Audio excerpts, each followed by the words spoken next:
Unfolding Epilogue. The end begins. Not since the Age of Chaos had war raged across the Ashfall Delta, but now it had come again. Their march like rolling thunder, it was here the gathering wah of colossal boss Moghrek Longblade would have to pass through to reach the heavens of Azir. There was no question they would take the Delta.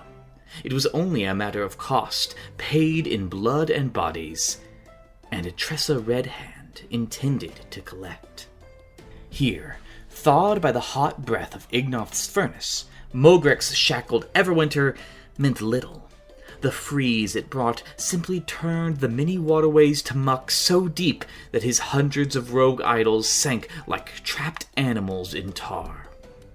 Robbed of his advantages, it was a battle he faced, and while triumph was never in question, victory could prove beyond the Longblade's reach. Fugorn Drift! The sea was covered with the groaning ice as it sloshed upon the fire-kissed shore, and all around was the thick fog of steam now cooled into the haze of obscurity through which the Longblades advanced. At its fore had once been a pile of rock, arisen now with the infernal power of its new engine. Black smoke poured from the furnace embedded in its heart, and all around gathered those drawn to its power. One hard thump at a time, the behemoth's magma-fused rock lumbered one step closer to its rendezvous with destiny. In its great wake came the rest of the Longblades unto the Fugorn Drift.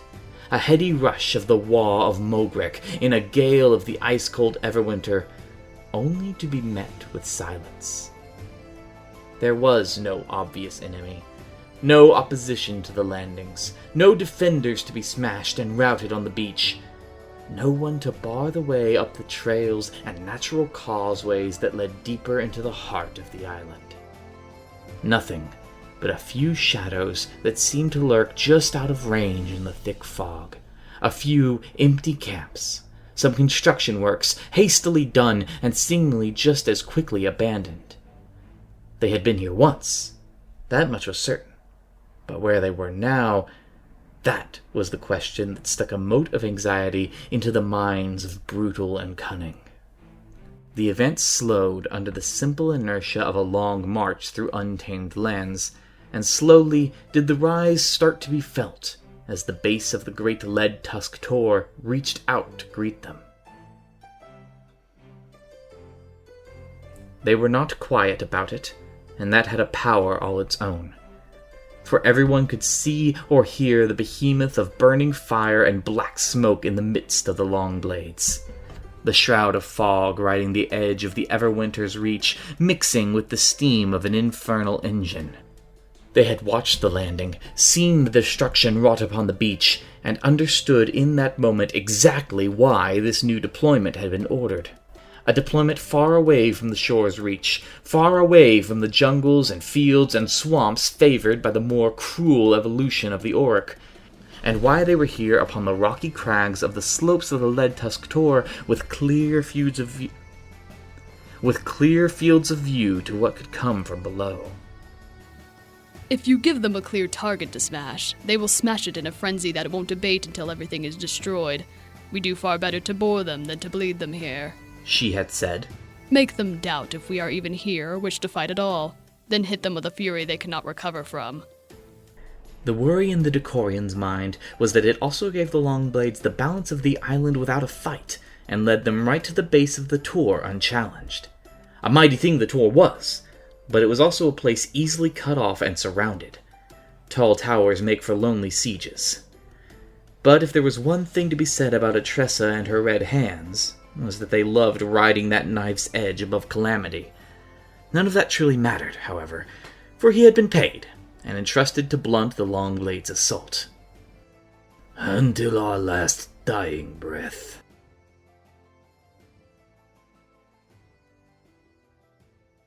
The first action on the Tor was a mistake.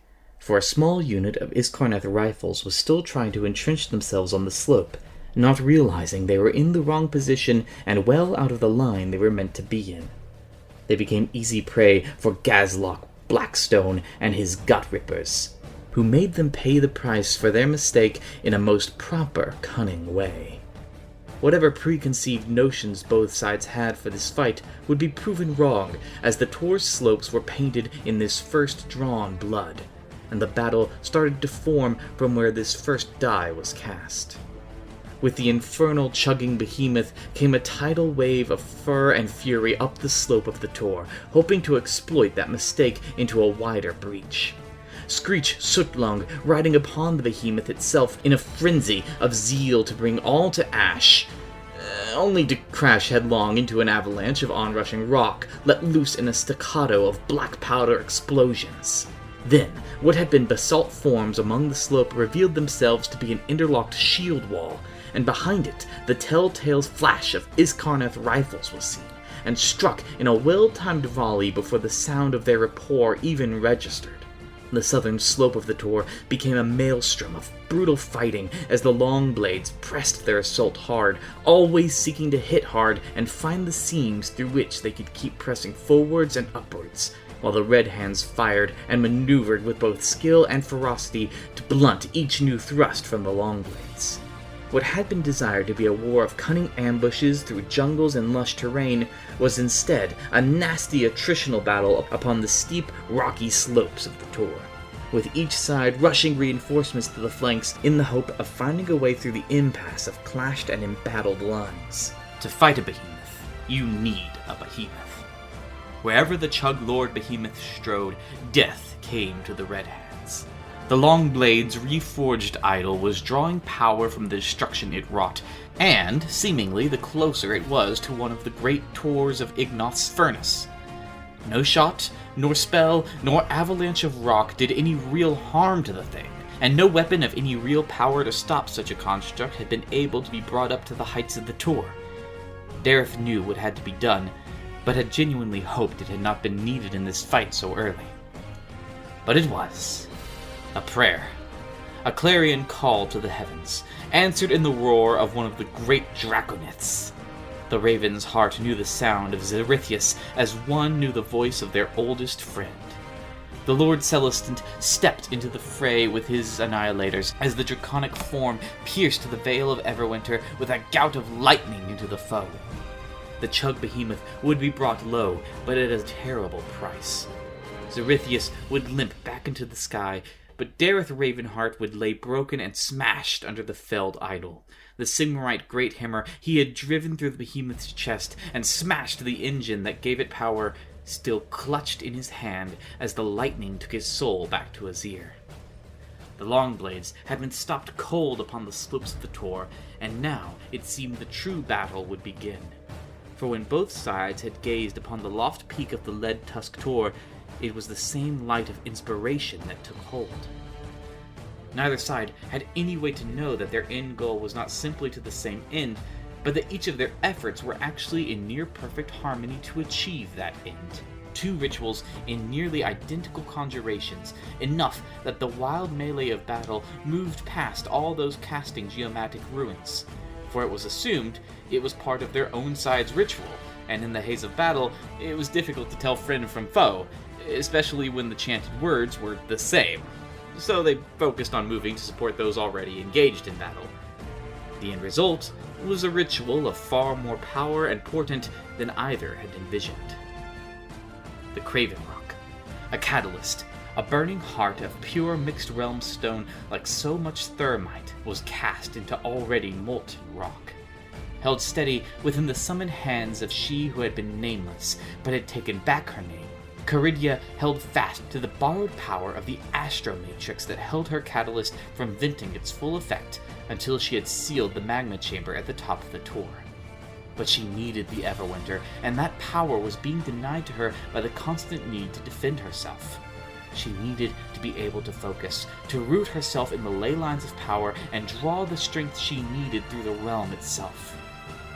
Another blow, another attack, another fiery end in the magma below, and Caridia hung on for dear life for not just herself, but for all the power of the ritual she was trying to will into being, but falling apart for the key missing element she could not summon. Infuriated as she tried to find a moment of peace around the raging war as the battle for the Tor reached its peak. But then it was there.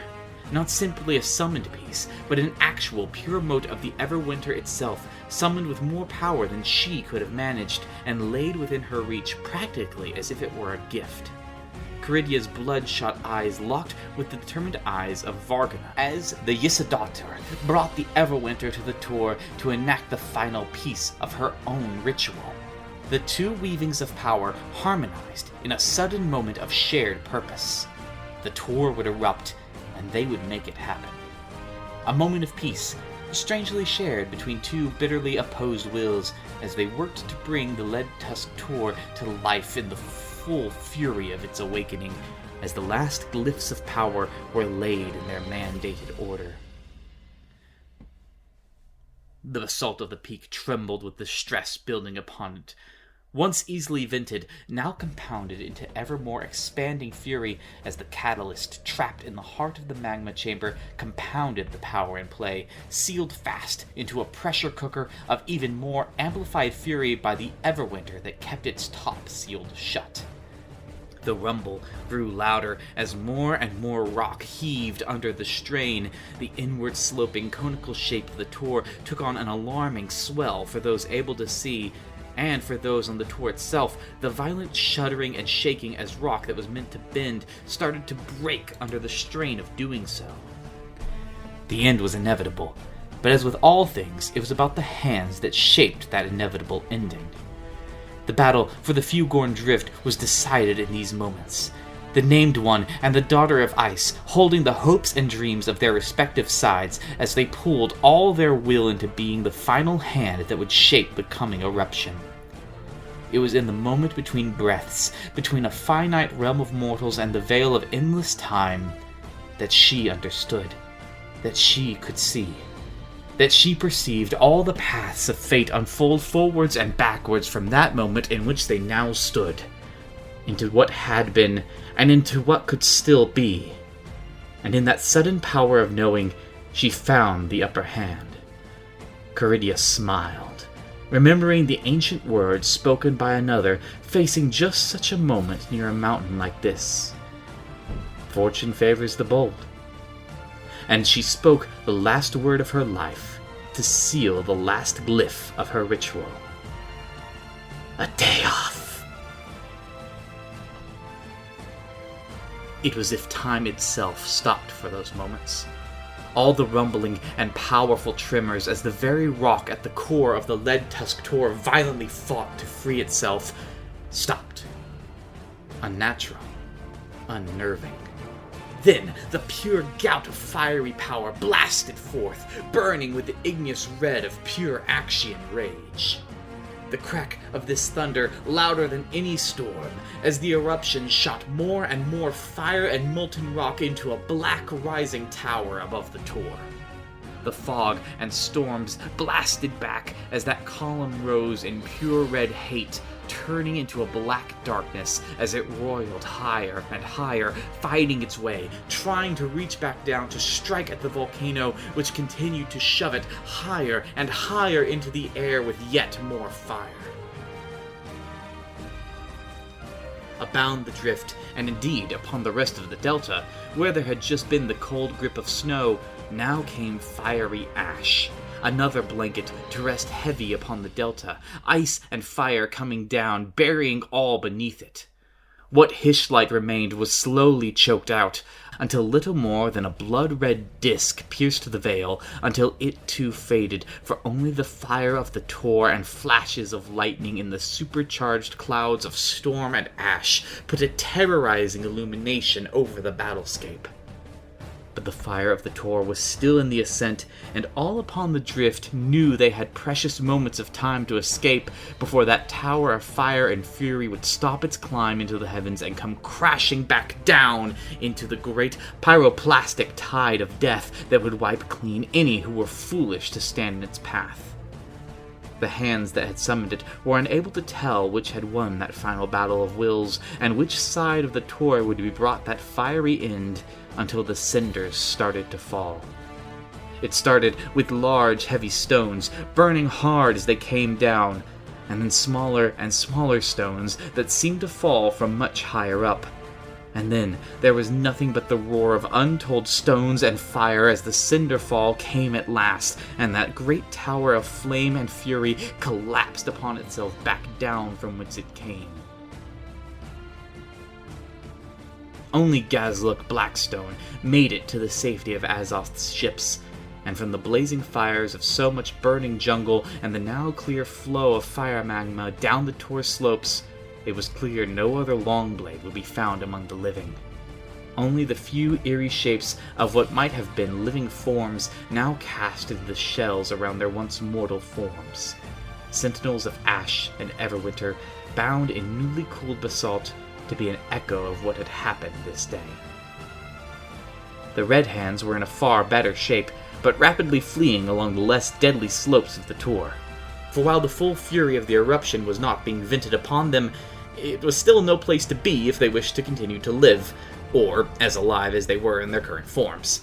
Those who could still fight rallied to Atressa to stand with the Red Hand herself, and wherever she would step foot into the fray next.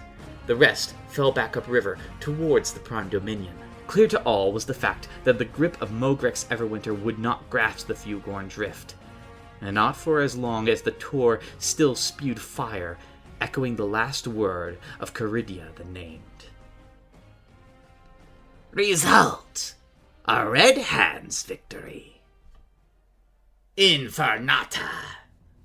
Infernata was a dreadful place. A land scorched of all worth in wars that have been forgotten for longer than they were remembered, and now only the scarred landscape and a scant few remaining ruins remained. Unfortunately, Mogrek Longblade and his Wa had its sights set upon the island. War had come once again to Infernata, and this conflict would prove to be the bloodiest in its history. Atressa Redhand, eager to squeeze any advantage she could to slow Mogrek's advance, opted to bait Mogrek inland. Traps were laid, artillery positions were scouted, ambushes were planned. Everything was falling right into place until the earth shook and a chill wind swept across the realm of fire.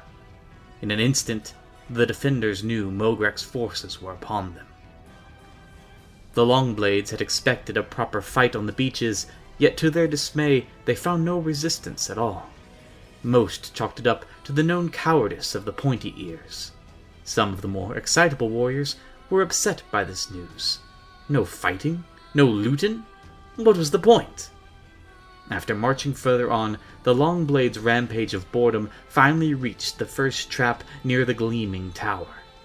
The Red Hands finally made their move and attacked from all sides. Volleys of fire erupted from carefully chosen positions, cutting down swaths of the Auric column before they even knew what was happening.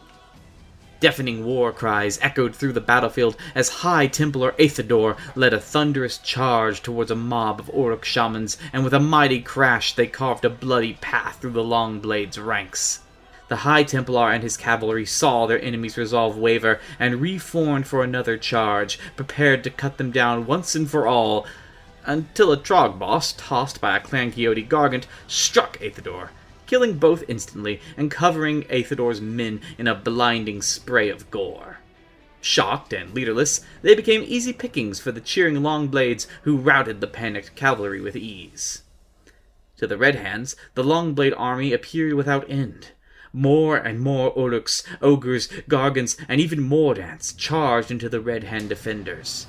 As they advanced, several of their number fell prey to the various traps and ambushes laid by the bestial spirit folk, the Danaveth. Yet even all this could not stem the tide from pushing forward.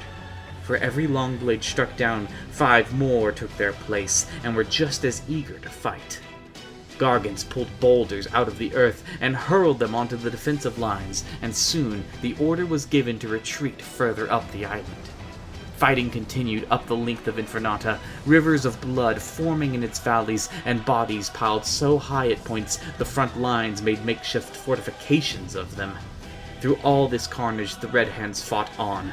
Volleys of fire rained down upon the Longblades, as line upon line of infantry held out for as long as they could.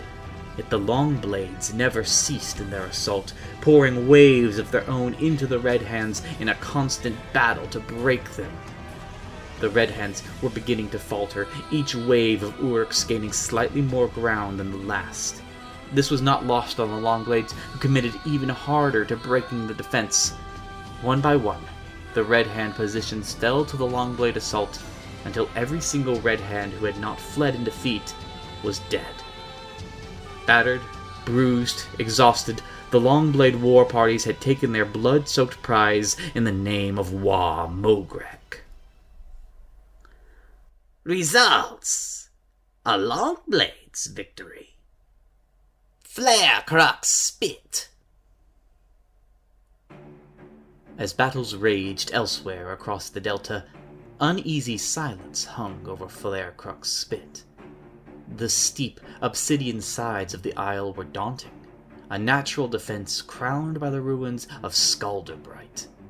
From their splintered walls, even a small force could hold control of the barren landscape near indefinitely. The strategic value was not lost on the Red Hands. Grim-faced defenders marched quickly to secure the old settlement. Ballistae were hastily mounted on makeshift towers wherever the decaying palisade would support their weight. They were few, and they knew no reinforcements would be spared from the larger, more open battles expected elsewhere. No help would be coming. They would hold the line here, or die. Above them all, perched like a brooding vulture, leaned the derelict lighthouse, glaring malevolently across the isle. Mogrek's forces did not arrive as they had elsewhere, a screaming horde storming the shores. Instead, it was the crackling of frost and a thick, leaden mist that filled the air. Ice bridges rose up from the frozen waters, crystallizing hands grasping blindly at the land. They stretched, shattered, and regrew, turning the shore into a maze of splintered ice. From this crept the Cruel Boys, the lowest and most devious of Mogrek's servants. The Longblade was no fool, and he too recognized the cost that taking such a defensible post would demand. It was not the Horde, but the skulkers and killers that he would entrust the Isle to. And so the battle for Flare Crux Spit began in shadow and ominous silence. The defenders on the wall waited with bated breath, yet all that emerged from the mists were thin, piercing screams. Talon Silverbane's elves had not been idle. The twisting, volcanic chasms of the island split the invaders apart into small groups, and into the series of deadly traps that had been laid for them. Sharpened stakes were sprung upon them from above, and false ground gave way beneath to spiked pits. Quick flow stone herded them into box canyons, killing fields under the awaiting arrows of the elves. Uruks died in droves, yet even these losses were not enough to deter them. The Cruel Boys were no strangers to murder in the shadows, and as they regained their footing after the initial shock, they began to exact their own vengeance on the wraith-like elves. A vicious game of cat and mouse, flashing daggers and broken arrows played out in subtle red strokes across the obsidian shores. For every elf that was slain, 10 Cruel Boys were left to bleed out on the cold ground, yet even at that rate, the defenders could not last for long. Silverbane's forces withdrew into the mist, leaving the bloodied Uruks to regroup and resume their march on the summit. Wounded, and with their command structure in shambles, the Cruel Boys emerged out of the mists and onto the isle's upper slopes. If they had hoped for a reprieve, however, those dreams died quickly. With a shout, the defenders along Skalderbright's palisade opened fire, raining bolts down on the milling Uruks. Twice the Cruel Boys tried to rally together to charge the walls, and twice they were pushed back, breaking against the slope like a crashing wave. The second time they were repulsed, there was no turning back. Panic swept through their ranks, and like a receding tide, they ran back towards the fog. A cheer went up from the defenders, and spearheaded by Queen Talnia's lancers, a charge struck out down the slope. They would drive the greenskins down to the sea and claim the isle for a Tressa. That was when the real threat struck. Soaring high above on his corpse drake, the vampire Lord Coltria had watched the cruel boys falter and die. Mere chaff, but they had played their part. Mogrek had only trusted one of his generals with the attack on Flarecrux, for he could see as well as the elves that even a small force could hold the isle. Yet merely holding the land would not bring them true victory, and if the vampire's token force could hold the more numerous defenders in place, they could not use it to support their other battles. He had waited until the red hands were spread thin, their charge carrying them to the very edge of the fog-shrouded shores before striking. Shrieking hellbats and wraiths dropped from the sky, grabbing archers and ballista crew from the palisade and carrying them off into the night. The cold breath of his war beast froze the air in Min's lungs. Fear ran through the lines.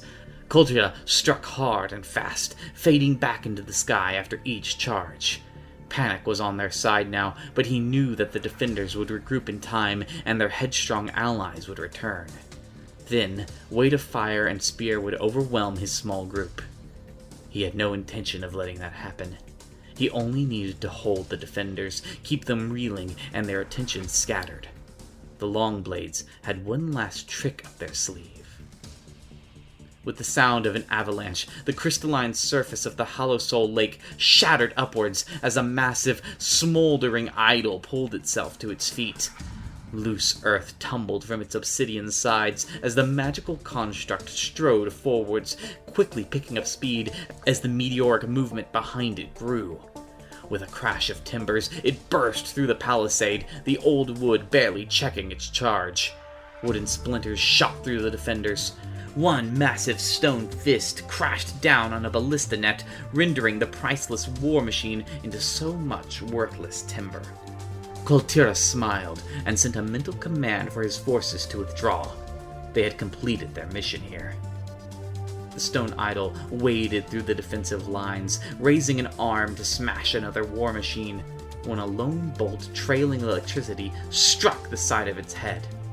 The blow resounded like a strange, atonal clang, like a bell rung underwater, and a portion of its obsidian form splintered and flaked away. It turned what was left of its head and looked up at the looming lighthouse and the lone form of Leith Emberdawn upon its crown. The Stormcast shouldered her crossbow and grabbed a burning torch from the wall beside her. The construct charged. The torch fell, dropped from her hand over the tower's side. It spun through the air with an almost lethargic slowness, trailing flames that burned to blue, and just before the idol struck the tower, it landed down among the explosives concealed at the tower's base. Explosions rattled off in a chain of blooming fire, showering the defenders with flaming debris, and with a screech of splintering stone and wood, the ancient lighthouse began to pitch forwards towards the charging idol. The construct's hand flew up, cradling the falling tower, and for the briefest moment it seemed as though the idol would hold its crashing weight at bay. Then, streaming fire from her armor like a shooting star, Leith leapt from the tower's crown, slamming the full weight of Sigmar's fury into the idol's head. With a crash, tower, construct, and Stormcast all collapsed downwards over the edge of the isle's high sides and into the churning River beyond. It took time for the dust to settle, clogging eyes and muting the sounds of the wounded defenders. Their fortifications were in ruin, their defenses spent. Yet they had held. Flarecrux Spit belonged to the Red Hands. Results: a Red Hands victory. Brimstone. The skies had turned to mud. Warmed by the hot ash billowing from Fugorn Drift, the Everwinter's icy winds turned to thick pouring rain, which stuck to everything it touched. It was through this soup that the able Alburn Baking Company descended, the Caradron flotilla taking station over southern Brimstone, and all but daring the Longblades to brave their guns. Emberport constituted what little remained of civilization in the Delta, and like Infernata, this was not its first war. Everywhere else, the Red Hands had chosen subterfuge, ambushes, feints, and ripostes as their weapons of choice. But not here. Here, the Red Hands would make their stand. The only deep water port in the Delta, the Longblades had sent what ships hadn't already been entrapped by the frozen River behind them. Overcrowded and largely ramshackle landing craft were shepherded to the beachhead by fighting ships like the Mathlan's Revenge, Sea Spear, and Damned Serpent. As elsewhere, they made the shore without contest, which was when the thunder began. With visibility barely beyond pistol shot, the Uruk Sky Pirates of the Iron Fang fleet engaged the Caradron flotilla, smashing into their frigates at ramming speed and leaping across the board, heedless of the deadly drop below. Cannons booming at point-blank range, the skyships tore into each other, the battle below all but forgotten. Hearing the fight above them, and eager to get stuck into a fight somewhere, anywhere, the Longblades surged forward and found themselves bedeviled. Isrun, the Flameborn, had gone to great lengths to invade the shores around Emberport, and boats which believed themselves safe crashed upon unseen rocks, while warriors who believed themselves in shadows leapt overboard only to be dragged into the depths by weight of their own armor.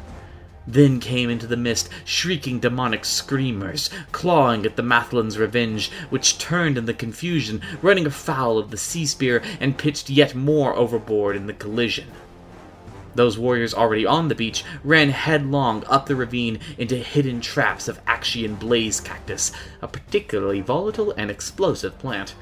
Tossed about like children's dolls and pierced by thorns the size of blades, Takak's Serpentbane's charging vanguard came under fire by Valendine Briarthorn's concealed handgunners. The Red Hands on the ground finally played their part, and Takak fell, body broken, pierced, and torn apart. The mood among the Longblades shifted. They had come for a scrap, sure, but this was different. This was dirty. Now, they were angry. Pulled from the depths like puppets on frayed strings, the dead of Emberport's past wars marched from their watery graves, dancing to the flatulent tunes of Siphius the Sloppity Bilepiper. Rotted bodies floated with fresh pestilence, the remaining Longblades rallied behind them like unliving shields. Beckoning old ally King Tiberius to his side, Mazoka Cursebreaker made to repel this new threat, yet were met by the charge of Tragrock Skullsmacker and Sada da Fish, the rabid gorgers of Sir Meromar close behind. The town began to burn in spite of the heavy rain as the fighting spilled from one street to another.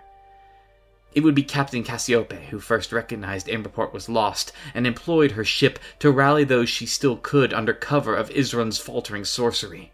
Others who couldn't reach Cassiope were forced to fall back into the Sulphurwald, where Aerith Redsong and Bram Tallow fought side by side, fiercely holding off the Longblades' gathering momentum as Mogrek's forces realized the town was theirs. In the skies above them, the sound of gunfire fell silent. Yet battle still rang out within the town, even as the Red Hands abandoned Brimstone. To defend the Ashfall Delta was to defend the Prime Dominion, and Valendal Briarthorn would not fail in their duty. This pleased Mogrek Longblade greatly as he entered Emberport, gathering Meromar and the Confessas to his side. One among the Red Hands, at least, was no coward. Shouldering the Longblade with a savage grin, Mogrek made to personally acknowledge the Iskarnath handgunner's bravery. Results! A Longblade's victory. Heartpire Nar. Fugorn Drift burned and rained ash upon its siblings.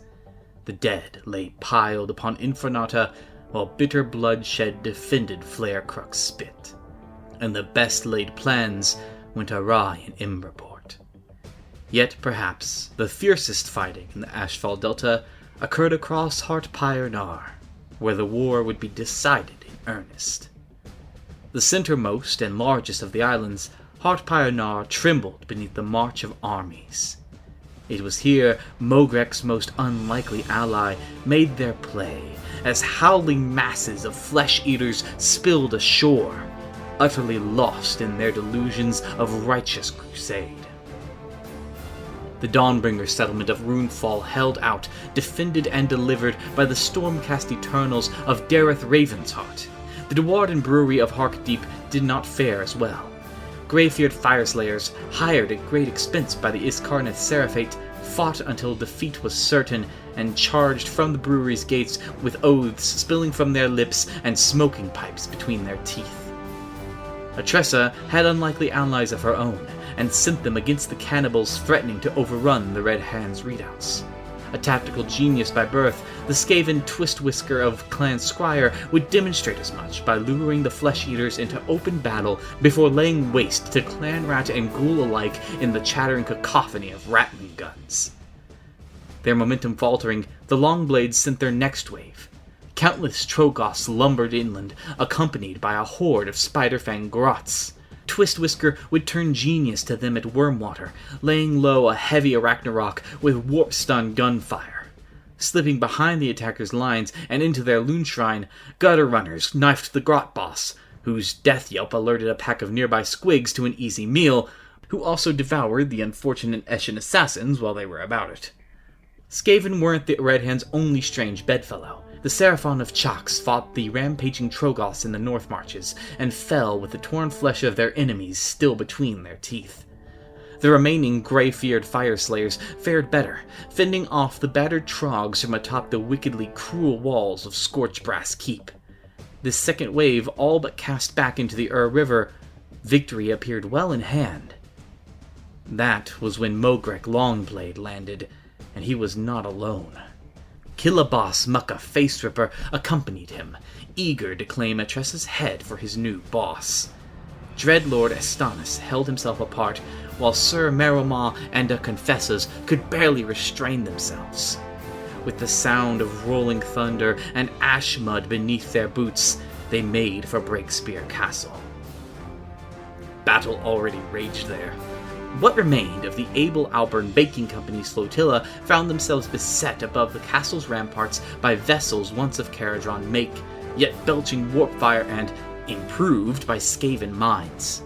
Below, Twistwhisker of Clan Scryer and Mendflesh of Clan Molder fought to drive off the last of the Trogoth mob. A grotesque amalgamation of rat and machine heaved forward to do battle with the Longblade's greatest Trog boss, still tearing each other apart long after either one should have succumbed to their wounds.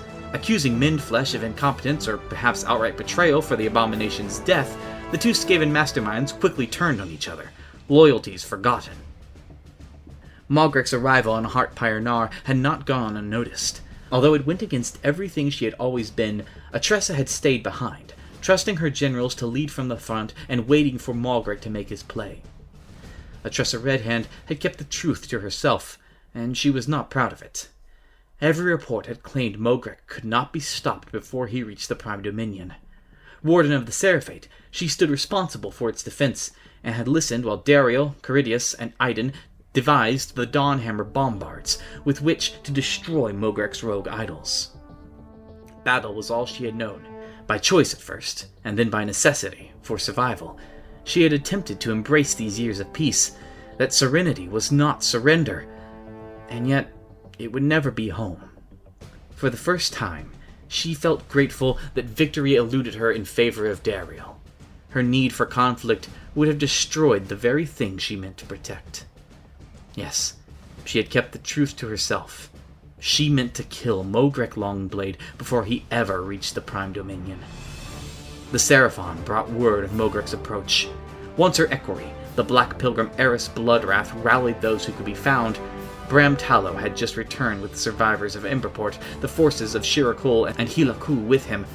Once mustered, they made for Breakspear Castle with all haste. Atressa smiled, though none save Eris might have noticed. No, ruling was not for her. Her place was here, and she was content. Breakspear Castle.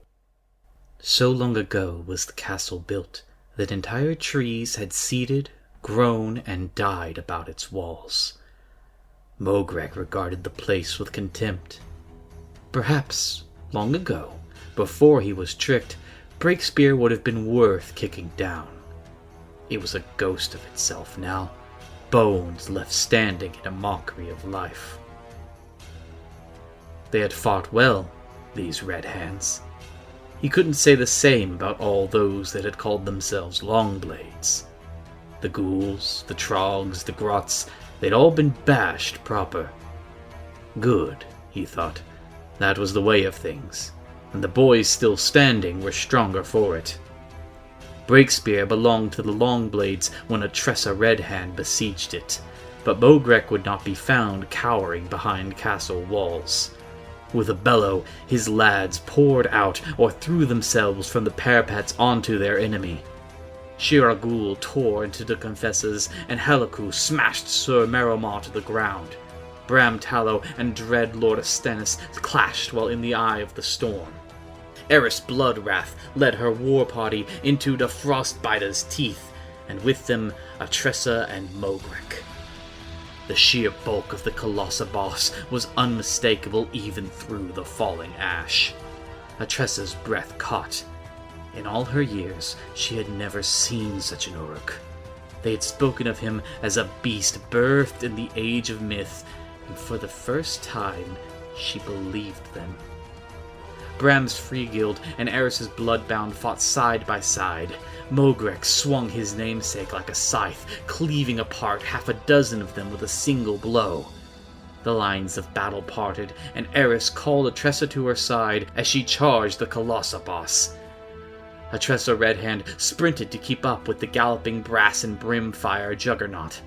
Something came at her from the side, and she leaned into it on instinct as Killaboss Mucka Face Ripper crashed into the warden, knocking her to the mud.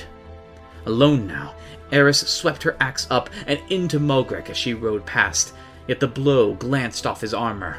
Throwing himself around, Mogrek brought the long blade down, its reach well beyond his own massive arm.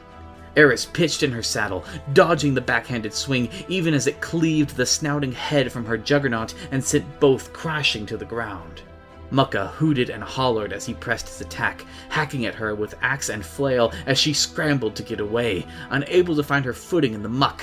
He hurled the flail down at her, striking her in the back, and went for the kill with both hands on his axe. Inside his guard now, Atressa buckled his knee with a kick and ran her sword through his throat with Mucka's own momentum. It will take a greater greenskin than you to kill me, she spat as she pulled her blade from his throat and left him to bleed out. Eris struggled to her feet, eyes blazing red as Mogrek Longblade lumbered toward her. Her right arm hung limp, blood pouring between the chainmail. She shrugged off her cornate-marked shield and took up her axe in her offhand.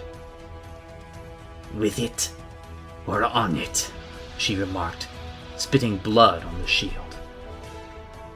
Mogrek peered at her, his own eyes like hot coals.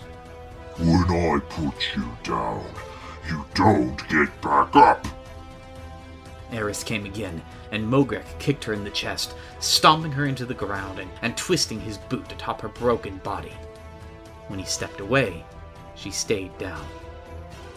A flash of motion caught his attention and he turned his head, the sword meant for his eye instead splitting his cheek. Atressa was on him, but Mogrek wouldn't give her another opening. He forced her away with his back hand and followed her with the long blade. He was fast, too fast. She raised her blade to block and felt her arm go numb even as the tang broke and twisted in her palm. "You the Red Hand?" Mogrek mumbled. Atressa nodded. Atressa, She answered. you should know the name of the woman who killed you. Mogrek snorted and charged like a bull. In her youth, Atressa had fought wolves and snakes for sport. Mogrek had the speed and strength of both. He hurled his whole body at her like an avalanche of flesh and iron. Every time she made to attack, great hacking swings of the long blade would drive her back. It was all she could do to keep her footing. If she went down in the mud again, this would be over. There was no thought behind his attacks, only violence. They told her she was nothing more than a bug to be crushed. She smiled and backed away. "Coward!" Mogrek snarled, his slate face flashing anger. He came at her again with a bellow, and again she backed away. Atressa watched his clumsy attacks, and she laughed, reminded of her water dance. They could not reach her. Moving as if in a trance, she felt herself bump into a dead gnarl oak. Mogrex saw his opening and swung hard. Atressa was gone before the long blade connected, lodging itself in the tree. With a grunt, Mogrex made to wrench it free and found the long blade held fast where it had bit deep into the flesh of the gnarl oak. Atressa's blade had already sunk to the hilt in his chest, and she looked up with a grin of triumph, into a snaggle-toothed grin of his own. Was that supposed to hurt, Red Hand? With a numbing horror, Atressa realized she had misjudged his heart. Screaming like a wildcat, she threw all her weight into the blade, twisting it up inside him, driving it deeper into his chest. Mogrex hacked blood, and the broken tang snapped off in Atressa's hand, leaving only a hilt with no blade. Atressa laughed mirthlessly before Mogrex grabbed her in his massive hand, putting both Atressa and his fist through the gnarl oak. Atressa was still laughing as she looked up at him from the cold, wet ground. Her lungs had collapsed, her ribs shattered, her back broken. She hadn't dropped the hilt, but instead clutched it in nerveless fingers. The pain wasn't bad, as she couldn't feel much of anything.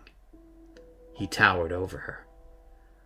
I was wrong about you, Atressa Red Hand. Mogrex growled, the sounds of ongoing battle lost in the rain around them. You aren't a coward, but I said I was going to have your head, and I do what I says. Atressa looked up at him and laughed, spitting blood. Only victory, was all she said in reply. Mogrex regarded Atressa Red Hand with a look of confusion for a long moment, shrugged, and brought the long blade down like a butcher's cleaver. Results. A Red Hand's victory. The Prime Dominion. Iskarion, capital city of the Iskarnath Seraphate. The council chambers could seat 100, and Seraph Dariel stood alone within them, for there was nothing more to say. Atressa Red Hand was dead. She had won. Courteous was there when they had come, and Dariel watched something fall away behind the prince's eyes that he never knew was there. Dariel dismissed the messengers without sentiment. He would mourn her in his own way. She had ensured the Dawnhammer bombards would be completed before Mogrex Longblade arrived. Atressa Redhand was dead, and she had won. Those Iskarnath that scoffed at the threat had fallen silent. The reports were incomplete, but they all confirmed her death. Some claimed her body had been recovered by a free guilder by the name of Bram Tallow, but they hadn't found him yet. Balindel Briarthorn's regiment remained missing in action. Mazoka was unable to account for them. Still, the Dawnhammer bombards would be ready. Mogrex's rogue idols would be met with devastating cannon fire, the likes of which Greywater fastness would be hard-pressed to match. Iskarion would have a fighting chance. Dariel voiced gratitude to an empty room. The woman his words were meant for would never hear them. He returned to retire to his gardens when a commotion at the doors caught his attention. They swung open a moment later, and a messenger all but tumbled in, chest heaving as he caught his breath. "Your Grace!" he gasped. "Your Grace! I come with news from Caractacus!" Dariel rushed to his side, taking him by the shoulder and guiding him to a counselor's chair. "Easy, Sentinel," he reassured the youthful Iskarnath. The lad must have barely been more than a boy during the last war. "What tidings do you bring for me?" "There's a woman, Your Grace," he said. "She came through the realm gate. She claims to be Iskarnath. She carries a spear, Your Grace. And, Your Grace, she said to us..." He took a deep breath. "She wants you to know that she swore an oath." Everything changes, given time. Names are lost to history.